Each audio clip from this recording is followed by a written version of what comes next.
예수님께서 이 땅에 오셨지만은 사람들은 그 주님을 영접하지도 믿지도 않았다. 오히려 그를 멸시하였다는 말씀을 드렸습니다. 멸시라고 하는 것은 예수 그리스도를 향해서 얼굴을 외면하는, 철저히 무시하는 행위다라고 하는 것을 여러분들에게 말씀드렸습니다.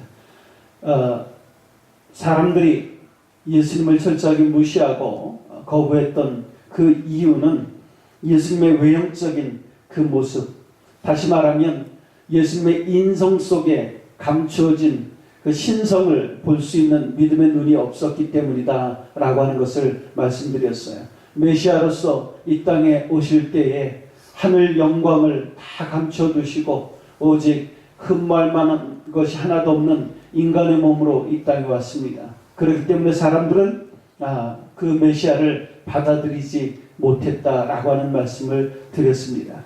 그리고 그들이 그렇게 할 수밖에 없었던 이유 중에 하나는 우리는 생각하기를, 그들의 생각은 지극히 시대의 조류를 따르는 생각이었고, 또 시대의 어떤 환경을 쫓는, 자신이 놓여있는 처지를 따르는 그런 생각이었다라고 하는 것이요, 하나님 말씀에 근거한 그런 판단이 아니었고, 하나님의 약속을 믿었던 믿음이 아니었고, 세상이 나에게 주입해주는 그 생각을 쫓아갔기 때문에, 그래서 무슨 영화에도 나왔지만은 슈퍼스타 예수 그리스도, 교회 안에는 슈퍼스타 예수 그리스도가 없습니다.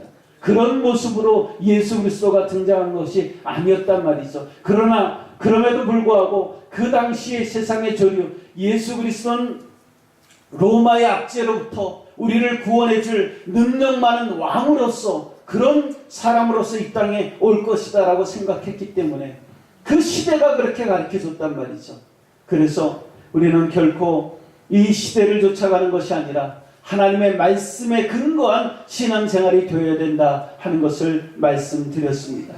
오늘은 5절과 6절입니다. 그가 찔림은 우리의 허물을 인하며 그가 상함은 우리의 죄악을 인함이라. 그가 징계를 받음으로 우리가 평화를 누리고 그가 채찍에 맞음으로 우리가 나음을 입었도다. 우리는 다 양 같아서 그릇 행하여 각기 제 길로 갔거늘 여호와께서는 우리 무리의 죄악을 그에게 담당시키셨도다. 이렇게 말씀합니다. 짧은 두 구절 안에 우리라고 하는 말이 6번이나 등장을 해요. 그 예수 그리스도께서 받으신 그 고난과 그 멸시와 그 모든 것들, 그것은 결국에 누구 때문인가? 우리 때문이라고 하는 거예요. 누구를 위함인가? 우리를 위함이라고 하는 거예요. 그래서 우리라고 하는 말이 계속해서 반복해서 이렇게 등장을 합니다. 우리는 도대체 어떤 존재인가? 라고 하는 것을 여기에 설명하고 있어요. 우리의 허물을 인함이라, 우리의 죄악을 인함이라 라고 하는 이런 말씀이 여기에 등장을 합니다. 우리의 허물, 우리는 허물된 사람이다 라고 하는 거예요. 허물이라고 하는 것이 히브리의 원어를 보면 하나님을 향한 도전, 하나님을 향한 반역이라고 하는 그런 단어가 쓰여져 있어요. 우리가 왜 예수 그리스도께서 하늘 영광을 감추시고 낮고 천한 인간의 몸으로 이 땅에 오셔야만 했는가? 왜 사람들에게 흠모할 것이 하나도 없는 그런 모습으로 이 땅에 오셨어야 되는가? 왜 십자가를 지셨어야 되는가? 하면 저와 여러분들의 하나님을 향한 반역 때문에 그렇다는 거예요. 저와 여러분의 하나님을 향한 도전 때문에 그렇다는 거예요. 여러분, 하나님 앞에 범죄한 것은 단순하게 어떤 계율 하나를 어기는 것이 아닙니다. 하나님의 거룩에 반역하는 거예요. 하나님 앞에 도전하는 겁니다. 그게 에덴 동산에서 일어났던 일이고, 그 이후에 계속되는 그 죄의 모습을 쫓아가는 모든 사람들의 죄는 하나님 앞에 반역하는 거예요. 하나님을 거역하는 거예요. 바로 그것이 허물입니다. 우리의 허물 때문에 예수님께서 십자가를 지실 수밖에 없었다라고 하는 거예요. 이 땅에 사는 인생은 두 가지 인생밖에 없습니다. 하나님 앞에 반역하는 삶을 살 것인가, 아니면 하나님 앞에 순종하는 인생을 살아갈 것인가. 그 중간지대는 있을 수 없어요. 하나님 앞에 반역 아니면 하나님 앞에 순종입니다. 저는 하나님 앞에 순종되는 그런 삶을 여러분과 제가 함께 선택하기를 간절히 소원합니다. 하나님 앞에 반역하는 그 반역 때문에, 우리의 허물 때문에 예수 그리스도께서 십자가를 지셨다라고 하는 거예요. 또 한 가지는 죄악 때문이라고 그렇게 말합니다. 인간의 죄악이라고 하는 말 참 번역을 잘했는데 히브리의 그 의미를 잘 드러내는 말이에요. 죄라고 하는 것은 인간의 내면적인 것입니다. 이 아담으로부터 내려오는 인간의 그 죄의 뿌리를 이야기를 하는 거예요. 악이라고 하는 것은 그 죄로 말미암아 밖으로 드러나는 행위들을 이야기를 해요. 그래서 성경은 죄악이라 그럴 때 이 안에 있는 내면적인 일들뿐만 아니라 밖으로 드러난 모든 하나님을 향한 반역적인 행위들을 죄악이라고 그렇게 표현하고 있습니다. 우리 안에 죄가 있기 때문에, 죄성이 있기 때문에 그것이 밖으로 드러날 수밖에 없는 그런 존재라고 하는 것이죠.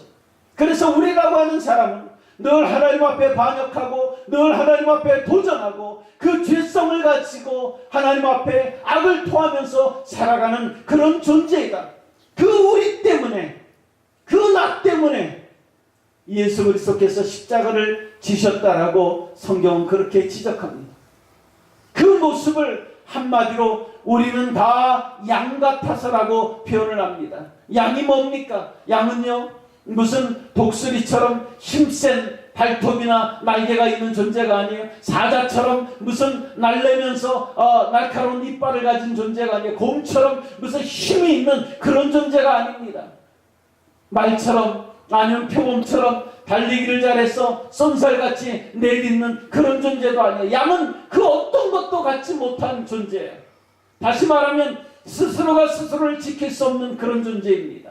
아무것도 갖지 못했는데 거기다가 시력까지 나빠요. 그래서 양들은 다른 양의 꽁무니밖에는 쳐다볼 수가 없다 그럽니다. 양들이 무리를 지어서 움직이는 거, 맨 앞에 있는 양이 한 방향으로 가면 뒤에 양들이 다 쫓아가는 이유가 멀리 보지를 못하기 때문에 그래요. 그래서 앞에 양이 가는 곳을 그냥 묵묵히 쫓아가는 그 양의 모습이에요. 그런데 눈이 나쁘다 보니까 이 양들은 간간히 그 우리에서 이렇게 벗어나서 자기가 어느 길로 가는지도 알지 못하고 그냥 내닫고 다른 길로 간다라고 하는 거예요. 스스로를 보호할 수도 없으면서, 스스로를 지킬 수도 없으면서, 스스로의 문제를 스스로 해결할 수 있는 그런 상태에 놓여 있지도 못하면서, 그러면서도 목자에게 멀어져서 자기 멋대로 가야 되는 그 모습이 양이라는 거죠. 주님께서는 저와 여러분들 인간의 그 모습을 이 양의 모습에 비유합니다. 스스로를 지키지도 못하고 스스로 살아갈 수 없는 존재임에도 불구하고 그럼에도 홀로 살아가겠다고 고집하고 방황하는 그 모습, 그게 인간의 모습이라고 하는 거예요. 그게 하나님 앞에 허물이고 하나님 앞에 죄악이라고 하는 거예요. 철저히 하나님만을 의지하고 하나님께 순종하고 하나님으로부터 오는 그 은혜를 받아야만 사는 존재임에도 불구하고 이 세상 어떤 것으로도 충족될 수 없는 하나님께서 주신 영적인 것이 이 안에 있음에도 불구하고 자꾸 세상 것으로 그것을 채우려고 세상 속에서 방황하는 인간의 모습이 바로 양과 같다라고 하는 거예요. 그게 하나님 앞에선 허물이고 하나님 앞에선 죄악이라고 하는 거예요. 바로 그것 때문에 우리 주님께서 이 땅에 오실 수밖에 없었다라고 하는 거죠. 주님이 아니면 우리는 하나님의 심판을 피할 수가 없는 그런 존재이다 하는 것을 지적하고 있는 겁니다. 말씀드렸지만 이 땅의 대부분의 일들은 우리가 숨 거두고 죽으면 다 해결됩니다. 누구에게 큰 빚을 졌어요. 죽으면 그 사람 쫓아가서 빚을 독촉할 수 없습니다. 빚을 안 갚아도 돼요. 누구에게 큰 신세를 지었어요. 그러나 내가 죽고 나면 그 사람에게 신세 갚을 일 없습니다. 내가 회사에서 어떤 일을 맡아서 책임을 져야 돼요. 그러나 내가 죽고 나면 그 책임을 질 필요가 없어요. 그래서 많은 사람들이요 스스로의 목숨을 끊습니다. 왜 그렇습니까? 죽으면 책임 안 져도 되니까. 많은 빚을 지고 죽습니다. 또 회사에서 잘못된 일을 저지르고 책임 감당하기 힘드니까 그냥 죽어버립니다. 그래요. 죽으면 대부분의 일들은 해결돼요. 그러나 죽어도 해결되지 않는 문제가 있어요. 뭡니까? 하나님과의 관계는 죽음의 문을 통해서 들어가도 끝나질 않는다라고 하는 거예요. 죽어도 하나님과의 관계는 어떤 식으로든 해결해야 된다라고 하는 거예요. 하나님 앞에 심판받는 자들은 죽어도 심판받아야 되고, 내 죽음으로써 결단코 하나님과의 관계가 해결될 수 없는 것이 인간의 모습이라고 하는 거예요. 그래서 이 땅에서 불순종하고 반역하고 하나님을 도전하고 그 허물된 인생을 그대로 추구하고 살아가고, 하나님으로 말미암지 않고는 도저히 채워줄 수 없는 그 영적 공허함을 세상 것으로 만족시키려고 하고 세상 것으로 채우려고 하고 그렇게 살아가는 그런 사람들에게 설사 이 땅을 떠난다라고 할지라도 하나님의 심판을 모면할 길은 결코 없다라고 합니다. 그렇기 때문에 예수 그리스도께서 저와 여러분들을 대신해서 죽으실 수밖에 없었다라고 합니다.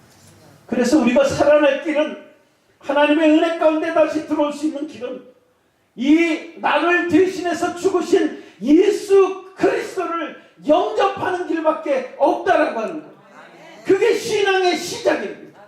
예수 그리스도께서 나를 위해서, 우리를 위해서라고 하는 말씀이 계속 반복되고 있는데, 우리를 위해서 죽으셨다라고 하는 그 사실을 받아들인다라고 하는 것은 내 스스로가 하나님 앞에 심판받아 죽어야 될 죄악된 사람이라고 하는 것을 스스로 인정하는 것입니다. 아멘. 예수 그리스도의 대속의 죽음을 받아들이지 않는 사람은 아직도 스스로를 의인이라고 생각하고 양처럼 하나님을 떠나서 세상 속에 방황하면서도 그것이 하나님을 떠난 사실조차도 알지 못합니다.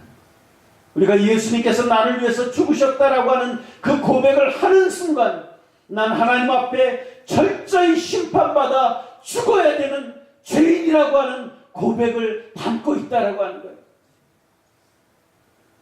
우리가 예수님의 대속의 죽음을 받아들이고 그 십자가를 의지한다라고 하면, 여러분, 우리 고개 뻣뻣하게 들고 교만을 떨면서 살아갈 수가 없는 거예요. 이미 그 말씀 속에 난 하나님 앞에 죽어야 되는 죄인이다라고 하는 그 고백이 담겨져 있기 때문에 그래요. 어떻게 하나님 앞에 죽어야 될 죄인들이 세상 앞에, 사람들 앞에 너무나 당당하고 교만한 모습으로 살아갈 수가 있겠습니까? 예수님의 죽으심으로 말미암아 우리가 죽어야 됐지만 오히려 우리에게 두 가지 은혜가 임했다라고 오늘 본문은 말씀해요.